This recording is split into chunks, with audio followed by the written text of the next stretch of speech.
अस्सलाम वालेकुम दोस्तों। Study at ease makes a life sees में मैं आपको खुशामदीद कहती हूँ। अगर आपको इस वीडियो की कोई भी चीज़ समझ आए तो प्लीज़ इस वीडियो को अपने फ्रेंड्स, फेलोज़ और उन स्टूडेंट्स के साथ शेयर करें जो कोचिंग को अफोर्ड नहीं कर सकते। इसके साथ ही अगर आप हमारे चैनल पर नए हैं तो प्लीज़ हमारे चैनल को सब्सक्राइब कर दें। साथ ही बेल आइकन के बटन को प्रेस कर दें ताकि आपको हर नई आने वाली वीडियो का नोटिफिकेशन सबसे पहले मिले। दोस्तों, आज जो हम टॉपिक डिस्कस करने जा रहे हैं इसका नाम है लिम्फेटिक सिस्टम। ये टॉपिक जो है ये तमाम बोर्ड के स्टूडेंट्स के लिए इक्वली एप्लीकेबल है। इसके साथ ही इसमें मैंने सारे पॉइंट्स जो हैं वो एमडी कैट लेवल के भी लिख दिए हैं, यानी एंट्री टेस्ट लेवल के भी सारे पॉइंट्स मैंने इसमें मेंशन कर दिए हैं। तो ये एनएमडी कैट के लिहाज से भी एक इम्पॉर्टेंट टॉपिक है। पहली चीज़ जो मैंने लिखी है लिम्फेटिक सिस्टम के बारे में कि लिम्फेटिक सिस्टम जो है इसमें क्या क्या चीज़ें इंक्लूड है। पहली चीज़ है लिम्फ, फिर lymphocytes, lymphatic vessels, lymph nodes, tonsils, spleen, thymus gland and lymphoid message. यानी लिम्फेटिक सिस्टम की कंपोजिशन में टोटल 8 चीज़ें मौजूद हैं। अगर आपसे किसी एमसीक्यूज लेवल पे भी पूछा जाए तो लिम्फेटिक सिस्टम की कंपोजिशन जो है वो 8 चीज़ों से मिलकर ये बना है बेसिकली लिम्फेटिक सिस्टम। इसके बारे में अगर हम मैंने एक थोड़ा सा छोटा सा फ्लो चार्ट बनाया जिसमें मैंने लिखा है कि लिम्फेटिक सिस्टम स्टार्ट कहाँ से होता है। लिम्फ कैपिलरीज से स्टार्ट होता है। लिम्फ कैपिलरीज जब एक दूसरे से मिलती हैं तो वो लार्ज लिम्फ वेसल्स बना देती हैं, और लार्ज लिम्फ वेसल्स जो होती हैं बिल्कुल स्मॉल वेन से जो होती हैं स्मॉल लिम्फ वेसल से बिल्कुल रिजेंबल करती है। रिजेंबल का मतलब होता है कि उससे मिलती जुलती हैं, ठीक है।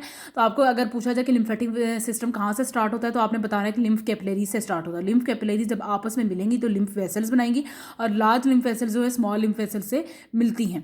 देन इसमें हमने 2 चीज़ें पढ़ी हैं, thoracic duct and right lymphatic duct.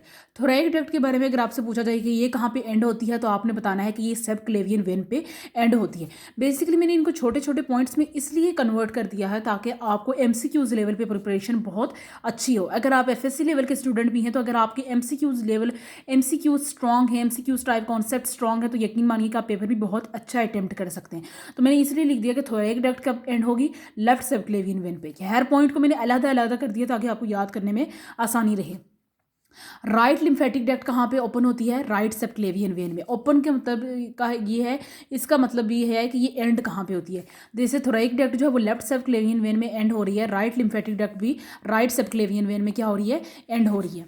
Then हम क्या पढ़ेंगे कि थोरैक डक्ट किस किस चीज़ को ड्रेन करती है। ड्रेन का मतलब क्या होता है, किस किस चीज़ को खुश्क करती है, वहाँ से मटीरियल को बेसिकली क्लीन आउट करती है। तो हम पढ़ते हैं कि लोअर लिम्स का मतलब होता है कि जो आपके एब्डोमेन के नीचे वाला हिस्सा होता है, बेसिकली आपकी लेग्स टाइप स्ट्रक्चर जो होते हैं ये वहाँ से ड्रेनिंग सिस्टम स्टार्ट करते हैं। लोअर लिम्स, एब्डोमेन आपके पेट को कहा जाता है लेफ्ट थोरैक्स, यानी left side of your throat.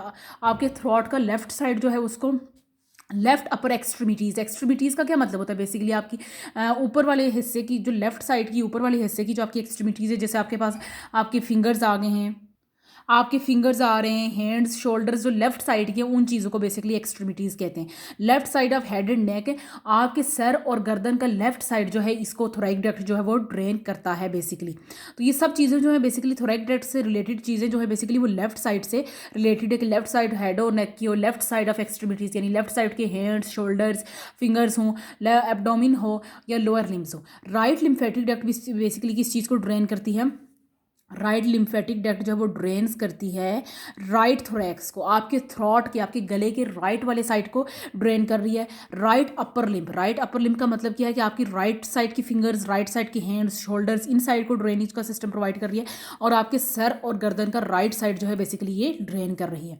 अब मैंने लिम्फेटिक सिस्टम के बारे में आपको थोड़ी सी इन्फॉर्मेशन दे देगी, हम एमसीक्यूज में भी आगे इसको काफ़ी अच्छा डिस्कस कर लेंगे। ये एक छोटा सा इंट्रो है, मैं आपको लिम्फेटिक सिस्टम और सर्कुलेटरी सिस्टम के दरमियान का डिफरेंस बताती हूँ।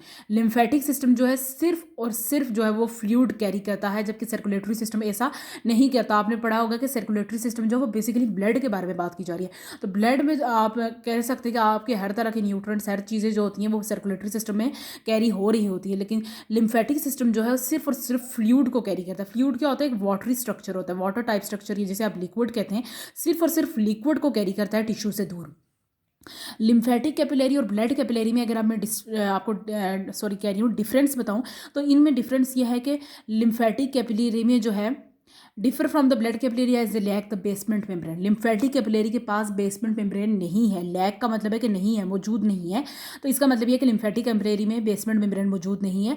लेकिन लिम्फेटिक कैपिलरी जो है वो ब्लड कैपिलरी से ज़्यादा क्या है, परमिएबल है। परमिएबल का मतलब क्या होता है कि ज़्यादा चीज़ों को अंदर आने दे सकती है। ज़्यादा चीज़ों को क्या कर सकती है, अंदर आने दे सकती है, दे सकती है। किसको, ज़्यादा चीज़ों को, ज़्यादा मटेरियल को ये अंदर आने दे सकती है। लिम्फेटिक कैपिलरी ज़्यादा परमिएबल तो है, लेकिन इसके पास बेसमेंट मेम्ब्रेन नहीं है। देखिए लिम्फेटिक सिस्टम की कंपोजिशन में एक पॉइंट जो है वो लिम्फ नोड्स भी है। लिम्फ नोड्स आपके पास मौजूद है। मैं अभी लिम्फ नोड को जो है वो डिस्कस करने जा रही हूँ। मैंने सोचा पहले मैं आपकी कंपोजिशन में दिखा दूँ कि आपकी कंपोजिशन का चौथा पॉइंट जो है वो लिम्फ नोड है, और मैं इसको अभी डिस्कस करने जा रही हूँ। लिम्फ नोड के बारे में ये बताया जा रहा है कि ये कैसा स्ट्रक्चर है, राउंड हो सकता है, गोल ओवल शेप का हो सकता है, या बीन शेप्ड का भी हो सकता है। फिर ये बताया जा रहा है कि ये डिस्ट्रीब्यूट हुआ हुआ है लिम्फेटिक वेसल्स के अकॉर्डिंग। देखिए ये जो वेसल्स है, लिम्फ की जो वेसल्स है, उनके अंदर जो है ये बेसिकली डिस्ट्रीब्यूट हुआ हुआ है। ये कैसा स्ट्रक्चर है, राउंड ओवल या बीन शेप्ड स्ट्रक्चर है। ये डिस्ट्रीब्यूट हुआ हुआ है वेरियस लिम्फेटिक वेसल्स के अंडर।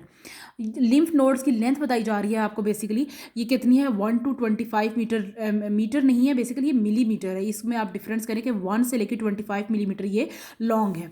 लिम्फ नोड्स के फंक्शन बताए जा रहे हैं कि बेसिकली लिम्फ को ये फिल्टर करता है।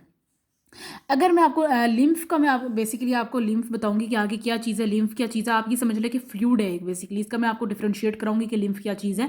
लेकिन फिलहाल आप इतना समझ लें कि लिम्फ नोड्स का फंक्शन ये है कि वो लिम्फ को फिल्टर करता है, उसके अंदर की चीज़ों को फिल्ट्रेशन प्रोवाइड करता है। दूसरा फंक्शन हमने ये पढ़ा है कि ये बैक्टीरिया और अदर मटीरियल्स को रिमूव करता है। ये क्या करता है, बैक्टीरिया और अदर मटीरियल्स को रिमूव करता है। तीसरा फंक्शन ये है कि लिम्फोसाइट्स जो होते हैं, लिम्फोसाइट्स बेसिकली सेल्स हैं, जो लिम्फ के अंदर सेल्स मौजूद हैं, उन लिम्फोसाइट्स कहते हैं। ये कॉन्ग्रीगेट भी होते हैं, फंक्शन भी होते हैं, और प्रोलिफरेट भी होते हैं। अब कॉन्ग्रीगेट और प्रोलिफरेट का क्या मतलब है, कॉन्ग्रीगेट का मतलब होता है कि किसी जगह इकट्ठे होना, यानी लिम्फोसाइट जहाँ एक जगह, इसी जगह लिम्फ नोड्स में इकट्ठे भी होते हैं, यहीं पे अपना फंक्शन भी परफॉर्म करते हैं, और यहीं पे प्रोलिफरेट भी करते हैं। प्रोलिफरेट का मतलब है कि मल्टीप्लाई करते हैं, यानी अपनी जनरेशन को बढ़ाते जाते हैं, अपनी सेल्स को इंक्रीज करते जाते हैं। तो बेसिकली 3 हमने फंक्शंस पढ़े हैं। एक हमने ये पढ़ा है कि ये लिम्फ को फिल्टर करता है, ये बैक्टीरिया और अदर मटेरियल को रिमूव करता है, और ये क्या करता है, यहाँ पे लिम्फोसाइट जो सेल्स हैं बेसिकली उनको क्या करता है, वो यहाँ पे असेंबल, यानी यहाँ पे ही इकट्ठे होते हैं, यहीं पे अपना फंक्शन परफॉर्म करते हैं, और मल्टीप्लिकेशन, प्रोलिफरेट का मतलब है मल्टीप्लिकेशन भी यहीं पे करते हैं। फिर मैं अगर लिम्फ कैपिलरी एपिथेलियम का एक फंक्शन यहाँ पे लिखा हुआ है अलग से, लिम्फ कैपिलरी एपिथेलियम का फंक्शन ये है कि ये फ्लूइड को अलाउ करती है कि तुम कैपिलरी के एंटर हो जाओ, कैपिलरी में एंटर हो जाओ, और फिर लेकिन ये कैपिलरी से वापस इंटरस्टेटियल स्पेस में इसको नहीं आने देती है। बात ये है कि जब आपका फ्लूइड जो वो ब्लड के कैपिलरी से स्टार्ट होता है और वो इंटरस्टेटियल स्पेस की तरफ जाता है, इंटरस्टेटियल स्पेस को भी मैं आप डिस्कस करूंगी कि इंटरस्टेटियल स्पेस बेसिकली क्या चीज़ है। तो ये बेसिकली ये अलाउ करता है कि फ्लूइड को तुम एक ही रास्ते पे जाओ। देखिए अगर आपने सड़क पे कभी देखा हो तो 1 वे और 2 वे आपने देखा होगा। 1 वे वो सड़क होती है या रोड होती है जिस पे गाड़ियाँ एक तरफ से आ सकती हैं, दूसरी तरफ से जा नहीं सकती, जबकि 2 वे जो रोड होती है जिस पर गाड़ियाँ एक तरफ से आ भी सकती हैं और दूसरी तरफ से जा भी सकती हैं। लेकिन लिम्फ कैपिलरी लिम्फ कैपिलरी का जो एपिथेलियम है वो ऐसा है कि वो 1 वे है। फ्लूइड को सिर्फ एक तरफ से जाने की इजाज़त है, वापस आने की इजाज़त नहीं है। तो कहने का मतलब ये है कि ये क्या करता है कि फ्लूइड को कहता है कि तुम एक दफ़ा कैपिलरी से गुजर के इंटरस्टेशियल स्पेस में चले तो जाओ, लेकिन तुम्हें वापस आने की इजाज़त नहीं है। यानी इस तरफ से जाने की इजाज़त है, लेकिन दोबारा से उस तरफ से आने की इजाज़त नहीं है। आप समझे कि जो आपके पास फ्लूइड है वो ये यहाँ से स्टार्ट हुआ है ब्लड कैपिलरी से, और ये इंटरस्टेशियल स्पेस में चला गया है, लेकिन अब यहाँ इंटरस्टेशियल स्पेस से इसको ब्लड कैपिलरी में आने की इजाज़त नहीं है, क्योंकि ये 1 वे है। यहाँ से 2 तरह का रास्ता ईजाद नहीं किया जा सकता। तो उम्मीद है आपको ये फंक्शन अच्छे से समझ आ गया होगा। स्प्लीन, जिसे आप उर्दू ज़बान में तिल्ली कहते हैं बेसिकली, उसको हम अब डिस्कस करने जा रहे हैं। इसके बारे में क्या बताया जा रहा है, मैंने स्प्लीन में जो वर्ड एल है स्प्लीन का, उससे मैंने 2 निकाले कि ये एक लिम्फॉइड ऑर्गन है। ठीक है, लिम्फेटिक सिस्टम का एक ऑर्गन है बेसिकली। लिम्फॉइड ऑर्गन का क्या मतलब है कि ये एक ऐसा ऑर्गन है जो लिम्फेटिक सिस्टम के अंडर आता है। फिर दूसरी चीज़ इसके बारे में ये लिखा हुई है कि ये लेफ्ट एब्डोमिनल कैविटी में होती है। एब्डोमिन आपके बेसिकली पेट को कहते हैं, तो ये एब्डोमिन के लेफ्ट साइड पे मौजूद है और डायाफ्राम के नीचे की साइड पे मौजूद है। डायाफ्राम भी एक ऐसा स्ट्रक्चर है जो आपके लंग में मौजूद है और ये हवा को अंदर और बाहर आने का काम करता है। तो इसने कहा कि ये एब्डोमेन के लेफ्ट साइड पे है और डायाफ्राम के बिल्कुल नीचे है। अब स्प्लीन की जितनी भी चीज़ें लिखी थी बेसिकली पंजाब और फेडरल में, मैंने उसको एक ट्रिक बना लिया, दर दर लो, डी आर दर एंड एल ओ लो। क्या लिखा है, स्प्लीन डिटेक्ट भी करती है और रिस्पॉन्ड करती है foreign substances in the blood. पे लिखा है कि D for destroys the worn out erythrocytes. Erythrocytes किसे कहते हैं, बेसिकली रेड ब्लड सेल का दूसरा नाम है बायो की लैंग्वेज में, जिसे हम क्या कहते हैं, एरिथ्रोसाइट्स। तो ये जो पुराने रेड ब्लड सेल्स होते हैं, बेसिकली मैंने अपने पिछली भी किसी वीडियो में डिस्कस किया था कि जब रेड ब्लड सेल जो 4 महीने बाद डिस्ट्रॉय हो जाते हैं तो बेसिकली ये उनको ख़त्म कर देता है। फिर क्या बताया जा रहा है कि ब्लड रिजर्वियर, ब्लड को महफूज करने वाला एक ऐसा स्ट्रक्चर है जिसे हम स्प्लीन कहते हैं।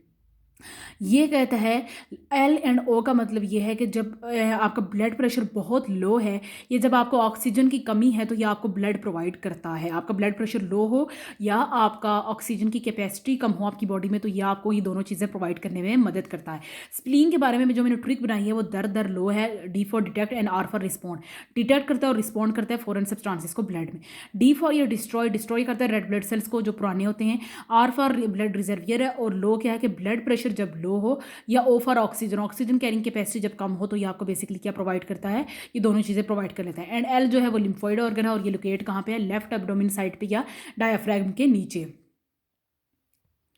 अगर आपको डाइजेशन में बेसिकली अगर स्मॉल इंटेस्टाइन का टॉपिक याद हो तो मैंने वहाँ आपके साथ डिस्कस किया था कि विलाय में एक लाइन लिखी हुई थी विलाय के लिए स्पेशली, वहाँ पे स्मॉल इंटेस्टाइन में, कि विलाय के पास ब्लड कैपिलरी नेटवर्क भी है और लिम्फ कैपिलरी नेटवर्क भी है, दोनों चीज़ें हैं इसके पास जिन्हें हम लैक्टियल कहते हैं। वो लाइन आपको डाइजेशन की नज़र आएगी, फेडरल बोर्ड की जो टॉपिक है वहाँ पर ये बात मैंशन है स्मॉल इंटेस्टाइन में कि ब्लड कैपिलरी नेटवर्क भी है और लिम्फ कैपिलरी नेटवर्क भी है। ये देखिए बेसिकली ये वो लाइन जहाँ पे लिखा है विलाय के बारे में, ये विलाय है और इसके बारे में लिखा हुआ है कि इसके पास ब्लड कैपिलरी नेटवर्क भी है और लिम्फ कैपिलरी नेटवर्क भी है, जिसे हम लैक्टियल कहते हैं। लिम्फ कैपिलरी नेटवर्क जो है बेसिकली हम लैक्टियल कहते हैं। ये चीज़ हमने डाइजेशन के टॉपिक में स्टडी की थी बेसिकली। ये मैंने आपको डिस्कस कर दिया कि ब्लड कैपिलरी नेटवर्क है और लिम्फ कैपिलरी नेटवर्क, और लिम्फ कैपिलरी नेटवर्क को हम बेसिकली क्या कहते हैं, लैक्टियल कहते हैं। अब उसने ये कहा है, एक फ्लो चार्ट मैंने थोड़ा सा बनाया है, अगर आप इसको ओवरऑल देखें तो ये इस तरह का फ्लो चार्ट है। इसने ये कहा है कि फैट्स, जो लिम्फेटिक सिस्टम होता है ना, वो फैट्स और सब्सटेंसेस को डाइजेस्टिव सिस्टम से अब्जॉर्ब कर लेता है। ये फ्लो चार्ट जो है यहाँ से स्टार्ट हो रहा है, और ये कहा है उसने कि लिम्फेटिक सिस्टम क्या करता है, बेसिकली लिम्फेटिक सिस्टम फैट्स और अदर डाइजेस्टिव सब्सटेंसेस को डाइजेस्टिव ट्रैक्ट से अब्जॉर्ब करता है। अब्जॉर्ब कर लिया लिम्फेटिक सिस्टम ने, अब ये करेगा फैट्स जो होते हैं वो लैक्टियल में एंटर हो जाते हैं। फैट्स लैक्टियल में एंटर हुए, इसके बाद वो लिम्फेटिक वेसल्स में एंटर होंगे और देन वेनस सर्कुलेशन यानी वेन्स में एंटर हो जाएंगे। आपने ये याद रखना है कि लिम्फेटिक सिस्टम ने फैट्स और डाइजेस्टिव कंपोनेंट्स दोनों को अब्जॉर्ब किया, लेकिन फैट्स जो हैं वो लैक्टियल में एंटर होते हैं, लैक्टियल से वो लिम्फेटिक वेसल्स में और देन वेनस सर्कुलेशन में। ये यहाँ से स्टार्ट हो रहा है, ये पॉइंट नंबर 2 है, ये फिर पॉइंट नंबर 3 यहाँ पे, और यहाँ पे 4 पॉइंट, ये फ्लो चार्ट का ये पॉइंट है। अगर ये अब काइलोमाइक्रोन्स एक 5 पॉइंट है जिसके फर्दर आगे 2 चीज़ें बताई जा रही हैं। उसने ये कहा कि काइलोमाइक्रोन्स जो है ये भी लैक्टियल में एंटर हो जाते हैं, काइलोमाइक्रोन्स जो हैं ये भी लैक्टियल में एंटर हो जाते हैं, और काइलोमाइक्रोन्स लैक्टियल में एंटर होकर फिर कहाँ पे एंटर होते हैं, लिम्फेटिक कैपिलरीज में एंटर होते हैं। काइलोमाइक्रोन्स के बारे में बताया जा रहा है कि क्या चीज़ें हैं, प्रोटीन्स है, और इसकी कंपोजिशन के बारे में लिखा है कि इसमें ट्राइग्लाइसरोल जो होता है, यानी 3 ग्लाइसरोल का जो एक ट्राइग्लाइसरोल जिसे हम कहते हैं वो 90% मौजूद है। कोलेस्ट्रॉल इसमें 5% मौजूद है, और फॉस्फोलिपिड जो इसमें 4% मौजूद है। तीनों को मैं ऐड करती हूँ तो 99% मिलता है, और जो 1% है वो इसमें अदर सब्सटेंसेस मौजूद हैं। तो अगर काइलोमाइक्रोन्स की आपसे कंपोजिशन पूछी जाए, इसके लिए आपने ट्रिक याद रखनी है, TCP, triglycerol, cholesterol and phospholipid 90%, 5% and 4% है आपके पास, ठीक है। मैंने जस्ट आपको इतना सा समझाया था कि लिम्फेटिक वेसल से जो चीज़ें अब्जॉर्ब हुई हैं इसमें से फैट्स लैक्टियल में एंटर हो रहा है, लैक्टियल से लिम्फेटिक वेसल्स में और वेनस सर्कुलेशन। काइलोमाइक्रोन्स जो हैं ये भी लैक्टियल में एंटर होते हैं, और उसके बाद वो लिम्फेटिक कैपिलरीज में एंटर हो जाते हैं। और काइलोमाइक्रोन्स की हमने बेसिकली क्या चीज़ें पढ़ी हैं, इसकी कंपोजिशंस पढ़ी हैं। एक बात यहाँ पे लिखी है कि ऐसा लिम्फ के बारे में अभी तक मैंने आपको क्लियर नहीं किया। लिम्फ बेसिकली वो फ्लूइड है, जब कोई भी फ्लूइड जब लिम्फेटिक कैपिलरी में एंटर होता है ना तो उसे हम लिम्फ कहते हैं, वो फ्लूइड है बेसिकली। जब लिम्फ जो है ये फ्लूइड जो है लैक्टियल में से गुजरता है तो इसकी मिल्की अपीयरेंस होती है। मिल्की क्या, वाइट स्ट्रक्चर होता है, बेसिकली वाइट आपको नजर आता है। और इसकी वजह क्यों है, क्योंकि फैट जो है लैक्टियल में से गुजर रहा है, फैट के कंटेंट की वजह से जो फ्लूइड इस लैक्टियल में से गुजरेगा उसकी वाइट स्ट्रक्चर होगी। तो ये आप बेसिकली एक पाउच कह रही पैच थोड़ा सा छोटा सा पढ़ सकते हैं कि ऐसा लिम्फ जो लैक्टियल में से गुजर रहा है उसके अपीयरेंस जो वो मिल्की है, और इसकी रीज़न ये है क्योंकि यहाँ से फैट कॉन्टेंट गुजरा है। हमने ये पढ़ा कि 30 लीटर्स ऑफ फ्लूइड जो है रोज़ाना, ये बात जो है एवरीडे की बुनियाद पे कही जा रही है। उसने कहा है कि 30 लीटर्स फ्लूइड जो है वो रोज़ाना ब्लड कैपिलरी से इंटरस्टिशियल स्पेस में जाता है। लेकिन क्या है कि 27 लीटर्स ही जो है वो इंटरस्टिशियल स्पेस से ब्लड कैपिलरीज में वापस आता है। 30 लीटर्स रोज़ गुजरेगा ब्लड कैपिलरी से इंटरस्टिशियल स्पेस में से, लेकिन 27 लीटर्स इन इंटरस्टिशियल स्पेसिस से ब्लड कैपिलरीज में वापस आ जाता है। यानी आप इसको एक रिवर्सिबल रिएक्शन समझ सकते हैं कि इतना 30 लीटर गुजरा, उसमें से 27 लीटर वापस आ गया। 3 लीटर जो होता है बेसिकली वो लिम्फेटिक कैपिलरीज में जाता है, फिर वहाँ से लिम्फेटिक वेसल्स में जाता है और फिर आपके पास ब्लड में आ जाता है। अब यहाँ पे मैंने ये वर्ड जो है 2 एरो लगा के आपको लिम्फ क्लियर किया है। जब ये वाला 30 लीटर्स फ्लूइड जो है ना, ये 30 करिए 3 लीटर्स फ्लूइड जब लिम्फेटिक कैपिलरीज में एंटर होता है तो उसे हम क्या कहते हैं, लिम्फ कहते हैं।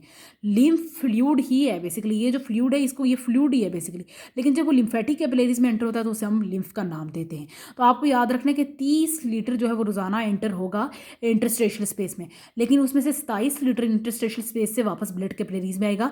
3 लीटर फ्लूइड जो है वो लिम्फेटिक कैपिलरीज में जाता है और वहाँ से लिम्फेटिक वेसल्स में और ब्लड में। याद रखिएगा जब ये फ्लूइड जो होता है लिम्फेटिक कैपिलरीज में एंटर होता है तो उसे हमें लिम्फ कहते हैं। ये देखिए बेसिकली मैंने जो है ये आपके लिए डेफिनेशन यहाँ पे नोट कर दिया। मैंने कहा है कि अगर फ्लूइड जो है, when the fluid passes through the lymphatic capillaries and it is known as a lymph. Lymph जो है वो फ्लूइड है। जब फ्लूइड जो है वो लिम्फेटिक कैपिलरीज में एंटर होगा या पास करेगा तो तब हम फ्लूइड को क्या कहेंगे, लिम्फ कहेंगे। तो उम्मीद है आपको ये चीज़ क्लियर हो गई होगी कि लिम्फ क्या चीज़ है। इसके साथ ही मैं अपनी वीडियो से इजाज़त चाहती हूँ। उम्मीद है कि आपको ये टॉपिक जो है हमने इसका बेसिकली मैंने एक हाफ पार्ट आपसे डिस्कस किया है।